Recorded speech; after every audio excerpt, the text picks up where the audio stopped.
Welcome to Chode TV. I'm Mary Beth. I am Helen. And we are in the season of knitting. Yes. And yarn. By the way, we are the creative hands and minds behind Chode Hollow, where we dye yarn and make bags. Right. So, welcome. Welcome, welcome, welcome. I have something in my pocket. I'm not sure what it is. Oh, it's an extra watch band. That's what it is. Oh, we okay. got new watch bands because it was time. Because we went walking in the pouring rain and it took a day for my watch band to dry out. Yeah, mine are just stretched out. Yeah. So I needed to get a new one. It's just one of those things, you know? Hey. Every so often you need a watch band. Yeah. Okay, so I am wearing the Dingley Dell from Isabel Kramer. I made this out of I'm Late, which is the pink, and Chesapeake, which is the blue. Two of our older colors. Isn't that, it's from The Princess Bride. It's not Chesapeake. No, it's Chesapeake because it's got red, not brown. Crab picking. Crab picking? Chesapeake has greens and bright I'm doing blues. this in I'm Late, which is the pink, and Crab Picking, which is the blue. You're She right. had the Maryland color. Right. Okay. It's the wrong year. Crab picking. Okay. Yes. So what are you wearing? I am wearing the Fresh Off the Needles No Frills by Petite Knits, and it is knit up with catkins and held double with a glass of bubbly in our Surrey alpaca. And It's so soft. It is not quite cool enough for this sweater, but I will persevere through the podcast. It's not as bad as it was yesterday. I finished it yesterday and put it on for 3 seconds. Right. And then it was like, get it off, But it off, no, get it was, off. It was just, so yeah, this is my It no is frills. beautiful. It is. I love that neckline. That's a gorgeous neckline. It is perfectly named because it is a no frills raglan sleeve sweater. It's straight stockinette stitch. You know what? It's perfect for showing off the yarn. Yes. This is a sweater to just showcase a gorgeous yarn. I mean, if you have a variegated that you want to do, because you don't have to hold the alpaca, because number one, it does add a layer of softness, but it does add a layer of heat as well. Because somebody commented that they live in Arizona, so they could never, Right. they love the sweater, but they could never wear it. And a fingering weight sweater or even a regular DK weight sweater, I think you could get away with in Arizona every once in a while, but Especially if you do something where you're in air conditioning all the time. right. Sometimes wearing just a fingering knit sweater is perfect for air conditioning. So then, I mean, beginning sweater, this is a piece of cake. Yeah. So It's gorgeous. It's beautiful. Okay. I also, FO. This is the episode of FOs. yeah, I also have a finished object. I finished my 8th pair of socks. Ta-da! They are done. And it is the 9th month, so you're not that far behind. I'm really you're not. 12. No, I'm not. At the beginning of the year, I said I wanted to cast on 12 pairs of socks. I wasn't sure if I was going to finish 12. Hey, I just finished 8. So this is Biscotti Yarns. The colorway is Old Friend, and the colors are the brown, the white, and the green. I put in the red for the heels and toes. When I was putting this on, I kept measuring to see, you know, if I thought it was long enough, and it seemed like it was long enough, but when I was putting this one on the sock maker, this heel. Is it the fish lips? Yes. The fish lips slides. I've done the fish lips on a couple of pairs of socks, but they were all summer, so I haven't actually worn them. They slide off the sock blocker, so I'm really hoping they're not going to slide off the heel. Right. So this one in particular seemed kind of tight. And I'm thinking, God, I hope I made them big enough. Yeah. You know, that they're not going to be tight. Was it just that I was ready to be done and move on? I don't know. We're going to see. I have a couple pairs like that. But they stretch out as you wear them, so. Sock number 8, done. And I've cast on number 9, which I will show you right now. I've cast on another pair of stripy socks. This is a pair that Helen did earlier in the year. Last year. Oh, is that what it was last year? Okay. It's from Tall Pines Yarn. It doesn't have a colorway name, and I have just gotten it to the point where I do 2 at a time. and I've just gotten them on the same needle. So there's going to be an orange stripe, a purple stripe, a green stripe, and a black stripe. They are so fun to knit for Halloween because the colors are 100% Halloween. She's got the neons and everything. So what I am planning to do is just knit till I get to the end of the yarn and then fill out whatever is left with a mini. I'm not going to try and do heels, toes, and cuffs in different colors. I'm just going to knit till this is gone and then fill out the rest. Because that way we'll use all the yarn and I should have done them toes up if I had wanted to just use all the yarn, but and then wind up with shorties. I don't like doing them toes up. I don't either. I enjoy doing it. And it's mostly because I don't like that cast on. I don't even remember that much about it. I think it's the Turkish cast on. I did Yeah. not enjoy it. I think I've knit one pair. I do know that I do almost everything. I go with what I'm comfortable with as far as socks are concerned, because it's just, to me, socks should be easy. So these are on the needles. I don't know how much work I'm going to be putting in on them. I probably will, but I did start knitting a little bit on my no-frill sweater, and it was just a joy to knit on, so I'm going to be alternating and bringing that in too. Okay. All right, well, while we're doing knitting, I cast on my 8th pair of socks. And I am using Mary Beth's leftovers of Hello Friend. Yeah, Old Friend. Old Friend. And also doing them 2 at a time. So I've got my cuff on, both on the one needle, and I think I have about 6 more rows of my cuff. I think I just finished row 6. I do about 12 rows for my cuff. And then I go into the sock. So I'm using the red, and I will do cuff, heels, and toes because it is the leftover. So I don't know when I'm going to get how far. So that is my start. And again, this is just to have it started. It will not be my focus. Right. It'll just be so I have a pair of socks going. It's always nice to have a pair of socks going. Yeah. Okay. So that is the state of the knitting. I mean, all of my time this week was spent getting my sleeve done. Getting off Sleeve Island. Right. But 2 finishes. Huge. Yeah. Very cool. Started this in March because I was putting it in my book as a finish. So I started it back in March. And, pretty much took off the summer.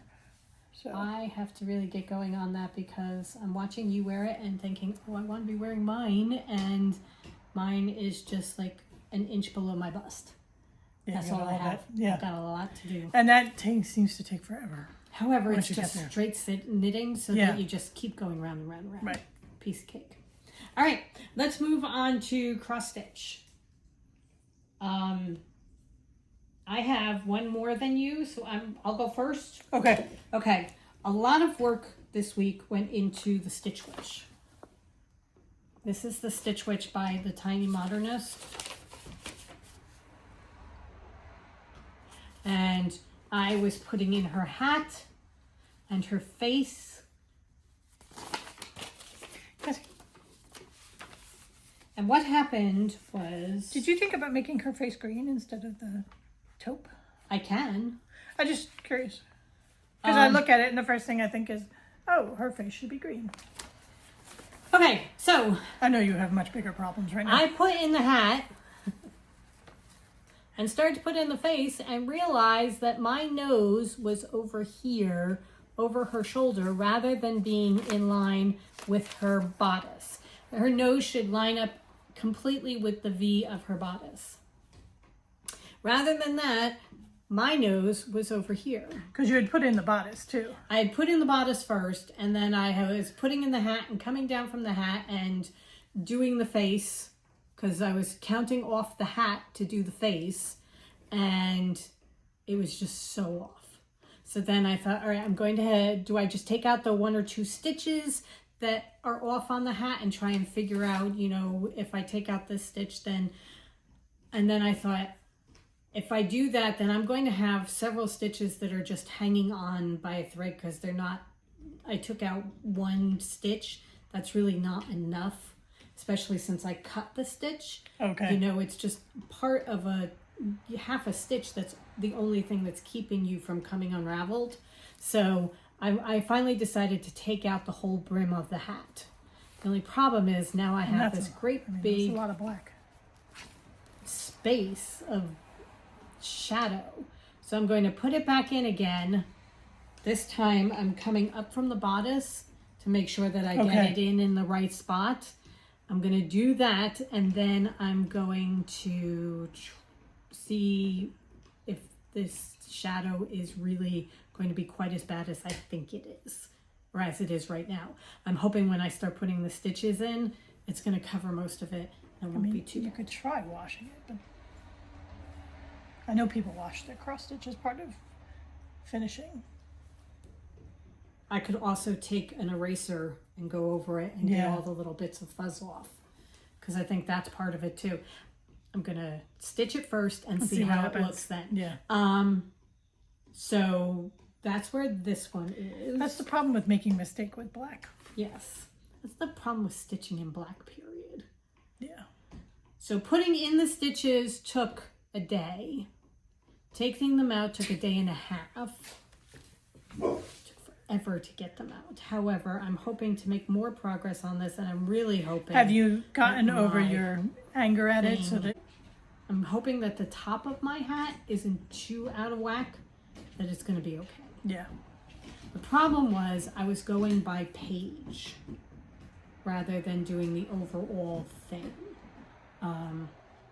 And I'm stitching along, and you're so focused on what that little piece that you're stitching that you don't step back and look at the overall thing until it's too late, and then you realize, oh look, I have a Picasso painting instead of a witch, because the noses and eyes are all over the place. Yes, I have gotten over my peak at this, and I'm pretty sure I can get going on it, and I think if I come up from the bodice and just keep going, it'll be fine. I can see me doing something like this and then like, yeah, we will talk again next Halloween. Yes. Go away. Be in your time out. But I'm going to definitely be a little bit more thoughtful about where I'm stitching. Yeah. Now, are you using 310 or is this? No, I think I am using the one that we picked for the 939 that we picked for the outline of the cage. Oh, okay. So it is a DMC that's leaving that shade. Oh, yes. Okay. Yes, definitely. So I have it in my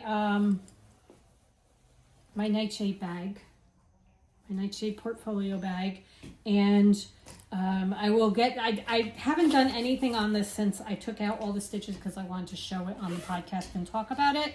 Now I'm able to get going on it again. Okay. So this will be right up near the top as one of the ones that I'm going to be working on this week. See whether I can get back on track. So I finished a cross stitch and then promptly fully finished a cross stitch. Look at my cats. They're so cool. So this is from the Spooky Autumn Smalls by the Blue Flower. I stitched it on 40 count linen and I adore it. And I turned it into a pillow. I used orange rickrack, and then this is black and white check flannel that we had in our stash, and I stuffed it. It's stuffed really quite firmly with the stuffing. I love it. One of the things I did when I was making it was I put a thin interfacing on both fabrics, mainly to stabilize my stitches, but then to give this a little more body too. That's a really good idea. So that's my finish, and I adore it. And it's our first fall decoration that has gone out because we have yet to bring our fall decorations down. But oh, pillow overboard. Good thing is we live in a pristine house and I don't have to Don't worry about pick cat hair or dust dog off it. hair. Stripy socks are what got me to do the pattern because it's used, knitting in the black. We do have an affinity for black cats, though. Right. Not right now, but we have always had black cats. Up until Arthur and Agatha, my cats have been black and white Right. tuxedos. Well, you did have Frost. Way back. I mean, that was before I had a choice in the matter. And it's not like I chose the black and whites because they were black and white. The black and whites choose me. Yeah, they do. So, it's because they all came from the Island Cat Yeah. clan. well, not Andrew. No, Andrew's. Look at that. The male cats are the lovers. Yeah. Because Andrew and Arthur is just, he's just a, And George, yeah. who was a lover. And Cecil. Yeah. It's the male cats. Yeah. You get the spraying, but you also get the loving. So anyway, I'm just thrilled that I finished something, and then I promptly fully finished it. Yeah. So that it is just done, because I have a stack of finished cross stitches that I have yet to do anything with, but this is not one of them. Very cool. All right.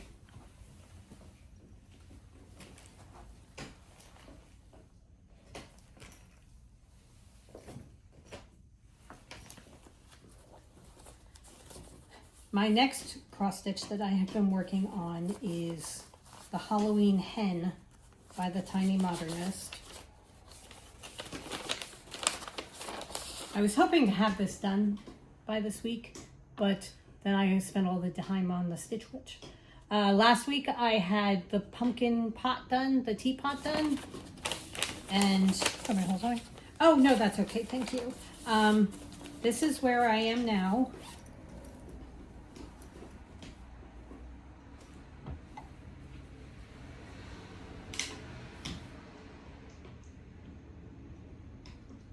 She was trying very hard to finish this I really morning. was. But there you go. There's a spider on top of the cake, which I love. So do you know how you're going to finish them? Yes, I am going to finish them by putting them in hoops. Okay. Oh, that's right. Because here is Mouse's Halloween Stitching. That was the companion one. So then here is the Halloween Hen. They're going to be so cute on the wall. They are. They're going to be really, really cute. They're going to be pretty. They're going to perfect Halloween colors. Right. So all I have to do, I mean, I'm so close to being done. All I have to do is finish the hen, her body and her head, and then there's a moon here and some steam coming up from her cup. So close. So we had a question last week from someone who said that they don't cross stitch, but watching us makes them want to start, and what would be a suggestion for a good start. And I said that my answer was that I had started by getting a kit, a Yes. small little kit, and it came with everything. It came with the hoop, the floss, the needle. There were no decisions that I had to make other than which kit to buy. So that was a piece of cake to get me into cross stitching, because it was stitching on Ada, DMC floss, everything. Right. However, if you wanted to just pick a small project, these Tiny Modernist ones are perfect because they don't take a ton of time. You're not going to invest, ages into getting a finished product, and it's enough to give you an idea as to whether this is something you like. Right. The other thing is, because it doesn't take a lot of time, it's because there's not that much there to do. Right. So that you can you're not overwhelmed. You're not Right. looking at a full coverage, or some of the bigger ones where there's so much going on it that you just don't know where to start, what to do. These smalls are perfect. Yeah. So if you look up cross stitch smalls on Etsy, There are tons of them. And will I come up. had said also, look up, small kits on Etsy, because that's a perfect place to go get them. right. Because sometimes opening a pattern is so overwhelming, because all you see are little symbols all over the place. You're like, oh my God, where do I start? I can't even see anything. It's just little blocks. It's just, your brain can't compute what you're looking at. Right. So if you get that overload, just, you know, one stitch at a time. So these are a good way to start. Yeah, the tiny And modern and small ones. Different designers have them for all the different holidays. So if you want to stitch for a holiday like Christmas coming up, you could do something, or find a turkey. Yeah. Do a turkey. But yeah, I'm really enjoying this. And this I have in my Raven bag. This is the small Raven portfolio bag that I am keeping him in. So hopefully next week I will have two fully finished cross stitches. Yeah, because it's going to be a while before I have finishes. I've done all my finishing. Okay. Okay. Next up for me is the fortune teller. Is what I was working on. It's by Croquette A Go-Go. Look, black cats. So the last time I showed it, I was working on this tree here and getting the tree done. I was just about to coming down and just about here.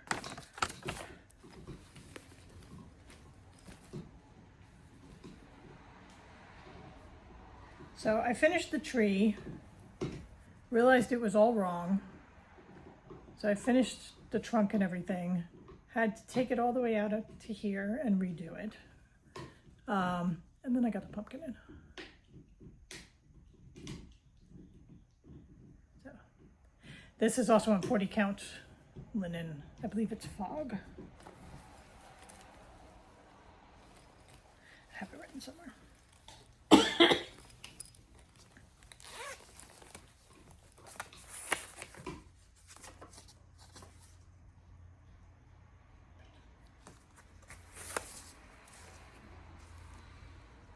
Atomic Vapors, Atomic Ranch, the color is Vapors, and it's 40 count. I love the modeling of it. It's perfect for this Halloween type stitching. Yeah. It gives you the gray sky without having to do anything. Right. So very cool. Just that. Love the pumpkin. He's a very good pumpkin. Yeah. So he will have a stem, and then there's a crow sitting on him.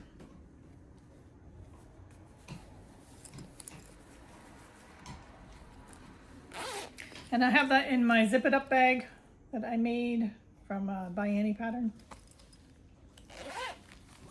I love that bag. So do I.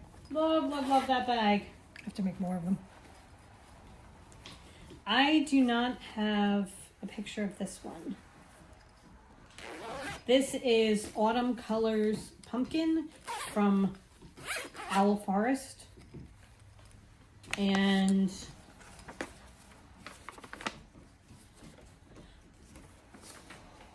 I've been putting in a little bit more. So I finished my squirrel. Look how much you have done. I've come down with the vines. And I've come over here with some vines. God, I love this fabric. This fabric is a very, very cool fabric. And these colors are showing up beautifully on it. The fabric is... Is it this? No.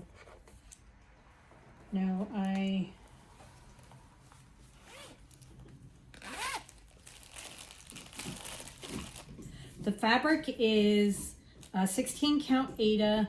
It's Picture This Plus, and the colorway is Chablis. And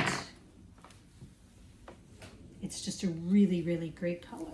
But this is something that I'm doing when I'm totally fed up with the Stitch Witch and I have a little bit of time before we have to start making dinner type of thing, and I don't want to find something brand new. I can pick a motif and and start working on it. Okay. So the big one I was working on this week was this branchy thing that I'm not even quite sure what it's going to be until I finish.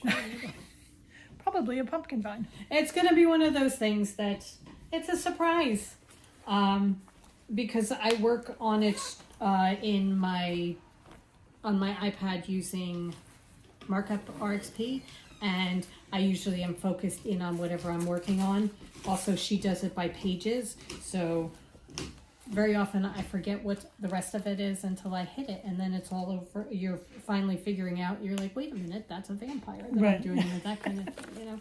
So this is more pumpkins and autumn things. It's just fun.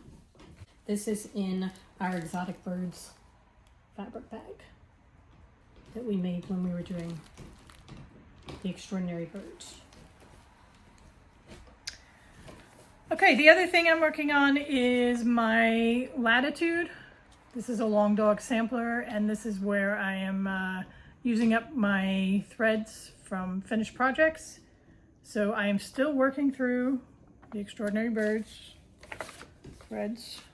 There were a lot of colors in that. There were. This is what I'm down to. Wow, you are almost done. I'm down to the blues.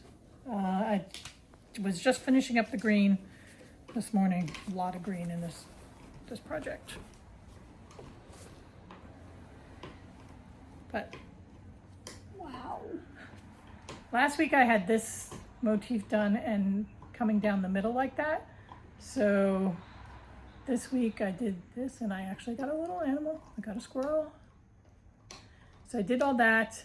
I did the pink and the green coming up here, and then the green and the crown, and right here is what I was doing this morning. I love how it looks with all the different colors. Oh, it's so pretty. And it's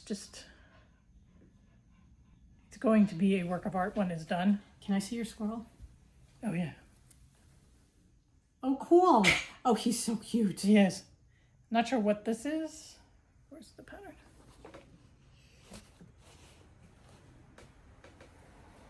Oh. Because it's the bottom of the page, so. Oh, it's a leaf. It looks like it's a tail, but it's just, see, the squirrel is sitting on. So the page has kind of cut it off right here. So this section all here coming down like this is the first page. And it will be interesting to see, will I finish the first page with these threads, have to move into the second page? We don't know. We shall see, because this is 40 count, so I'm using only one strand at a time. So that's going to last a while. And I do have multiple strands on these. The question is, I'm not sure these light blues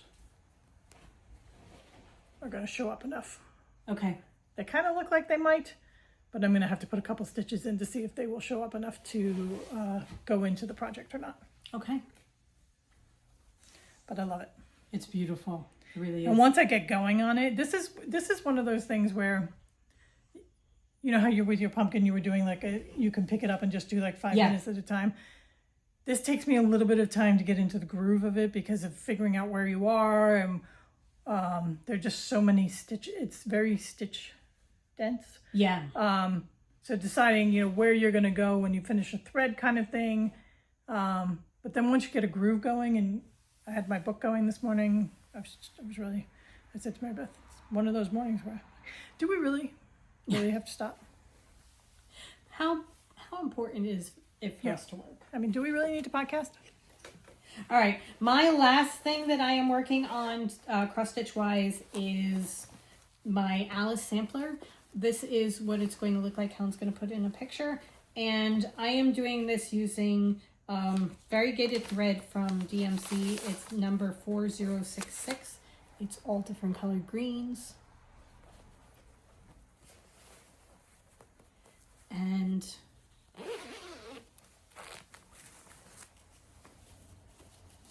this is where I am. That's fantastic. So I was doing it by the page. I started in the middle, and you can see my page cutoffs. And what I've decided now is I know that everything is where it's supposed to be. So rather than going page by page, I'm going to do quadrants. So I'm going to finish this quadrant. This is going to wind up saying follow the white rabbit. I did the butterfly, That butterfly this little is so thing, cool. the LOW from follow, once I got the butterfly and figured out where my top was up here, then I shot right down one half of the border, and now you can see I'm coming up the other half. And you really get to see the variegation in the border. Yeah. So that is where I am with this. This is really nice to do because you don't have to think about You just colors, you don't have to change your colors or thread or anything anything. like that. And it's really, the borders are really fairly easy to do so that you get into a groove, which is why I wanted to make sure I knew exactly where the top was. Because you get into a groove and the next thing you know, you've gone straight off the top of the fabric because you just keep going and keep going. But yeah, it's just, this is a good one to work on. So I think I'm going to continue working on this a little bit because I'm really getting into it. Getting excited about it. I'm sitting here thinking, I'm like, now that I've finished this, I'm like, do I want to continue on just touching as many Halloween projects as I can? Or do I like pick one and see if I can finish another one this season? I don't know. This is in my Down the Rabbit Hole portfolio bag. Very that, appropriate bag. I made back when I first started it. It has the Sea of Tears as the pocket. It is. I love this fabric. Fantastic fabric line. Okay. On to stitching. Switching crafts. Yes, that is the state of the cross stitch. Moving on to English paper piecing. English paper piecing. Here we go. All right. Okay, I got 2 more blocks done on my Halloween Cherish English paper piecing. So I got this one done.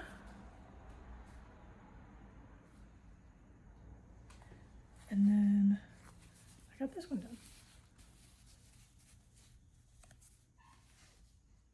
I think I'm up to 11 blocks. I need 42. So obviously we'll not be finishing this year, but I'm just having so much fun putting them together. I love this center. Yeah, oh my God, your centers are so good.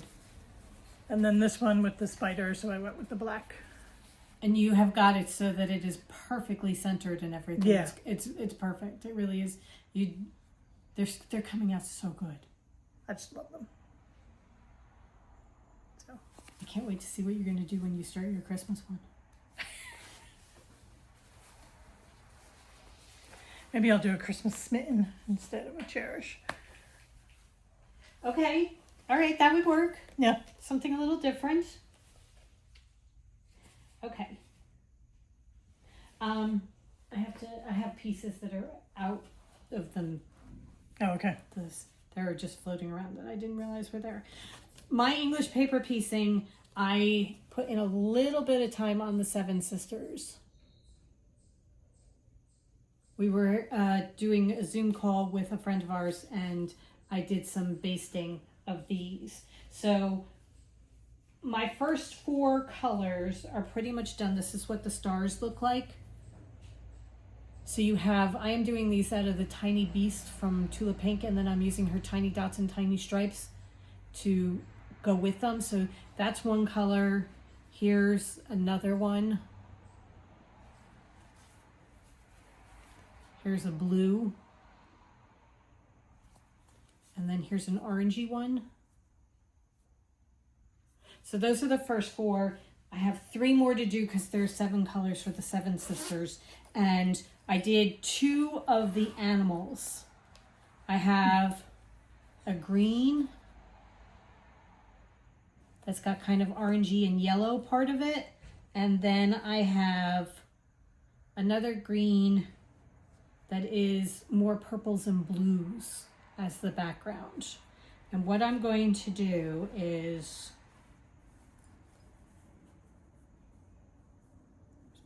there it is, okay.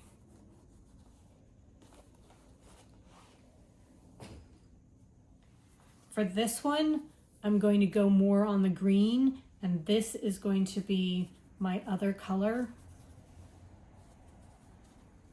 So it's going to pull That's greens. gonna be so cool. Yeah. It's gonna be a nice pop too, bright. And the purple dots in this perfectly match the purple in this. So that's going to be that one. And then this one, I'm going to pull more of a butterscotchy yellow. So even though these both have the same green background, this one is going to go much more green in the overall look, and this one's going to go yellow. So cool. Yeah. So that's two more. I have to cut out the beasts part of it are completely done. So now I need to do the backing ones, the contrast ones. And then I have one more color to do. And then You can the start main pacing. colors are going to be done. Right. So I have to put these stars together too. So the basting, on the basting side, I'm doing well on this. So I will continue on with it. But It's the great thing about EPP. It's a long term. Do it as you know. right. The difference between us when we do EPP, Helen does hers hand stitching. I do mine on the machine. Right. So you can see on mine the little zigzag stitching that I do in between. Actually, you can barely see it. Which is I've gotten that pretty good. So that's that. And mine, all my stuff is held in my Nightshade booklet pouch that Helen made for me to keep my 7 sisters in. I have mine in my old booklet pouch that is all. It sits in the chair beside me, so it's all mangled. I have It does not look as pristine as yours. paper pieces stuck in the middle here, which is why I'm being very careful so they don't fall all over the floor. Because this has a lot of paper in it that I need to keep track of. Yeah. Okay. All right. That, I think, is it as far as That is the crafting. we had a question that we've actually gotten quite a lot, either as Yeah. a question or Or as a a comment. comment. Somebody said, I don't see how you girls get all that work done, how you get so much done. And we thought we'd talk about it a little bit to give you guys a look Right. into our insight. And I mean, my first response, which I think is how I responded to a lot of people this week, was it's amazing how much you can get done when you think about what I don't do. Like clean Right. Or children. or I mean, run I errands. do have one childish thing, but we don't have to run kids to soccer or pick them up from school or whatever. Right. You know, people with children do. Feed them. Any of that kind of thing. Um, The big thing is, this is part of our job. right. The podcast is all part of our job. And in order to have a podcast that is good, you have to have content for it. Right. So we look at it as, this is work. It's not that we have a 9-to-5 job and then we get to do this on the weekends or filling it in after we're done our 9-to-5 job. This is our 9-to-5 job. We dye yarn, we make bags, and we make content. That's all part of Right. Toad Hollow. So when you say that that comes out accusatory, which I did not mean in any way. When we get asked, how do you get it all done? This is our job. This is what we're doing as Right. we're working. So And it's hard to, in my brain, to reconcile the two yes. because work is drudgery. Also, And something I generally did not enjoy. So our past jobs have been, you leave the house, you go into an office or a school or wherever you're working for however long that you're there, and then you come back again. right. And this is all the stuff that we're doing now is the things that we really, really enjoy doing. Plus it all mingles. It's not that, you start working at 9:00 and you end at 5:00. It's like we have our day. Right. And it's just all mingled together. Right. The work, the non-work. I start work at 6:30 after I feed the cats and dogs, and I go sit on the front porch and cross stitch for a while. Plus, you film your TikTok. Well, no. But I mean, it's just I'm not starting at 9:00. I'm starting at 6:30 or 7:00 Right, and or it's- whenever I get up. But And I hate to do that because it sounds almost what's the word I'm looking for? sanctimonious that I start work at 6:30 in the morning, and it's not Oh, meant no, that no, way no, at no. all. It's more It's that just, it's all part of the day because everything just runs together. But my point was that it's also non-traditional. You know, I don't leave the house and go somewhere and start my job. I start my job and then I stop and do something else and then come back to my job and go and do something else and come back to my job, and it's just. But you don't ever think of it that way. Right. It's not like, I'm taking a break and then I'm going back to work. No. It's time to feed the animals. Right. So I fed the animals. Or now I have to do run this. to the supermarket, Right. or I have an eye exam, or that kind of thing, Right. and it's just, you do these. I said we're both talking with our hands. Oh, it's amazing that we're not intertwining. But anyway, it's just, this is our day. Right. So that we have much more time dedicated to it Yes. than other people do. Where you do have to squeeze it in from when you get home from work or weekends or that kind of thing. And it's very, very nice Yes, it is. that this is our job. Right. So thank you. So very for much. right now, when we're doing this, As long as people watch. we get to say, oh, that's my job. Bye. What do you do? I make stuff. Bye. I do all, little grandmothery things. Yeah, little knitting, little quilting, little sewing, a little bit of Right. everything. Oh, and we throw in some yarn and bags every now and then. Right. I like to break the mold. Yeah. Okay. I think that's just about it. I think so. All right. We hope you guys have a great rest of the week. Go forth and create And we will be back next week with what we've been working on this week. this week. Just one very quick note, because I never can just leave it. For everybody who bought the Nightshade yarn, we dyed it. It is dry. It's going out tomorrow. Right. So what I am going to be doing when we're done this is twisting, labeling, and packing it all up for you to get as soon as possible. Right. So those are on their way to you. Okay, that's it. Goodbye. Bye. You may leave now. Yes.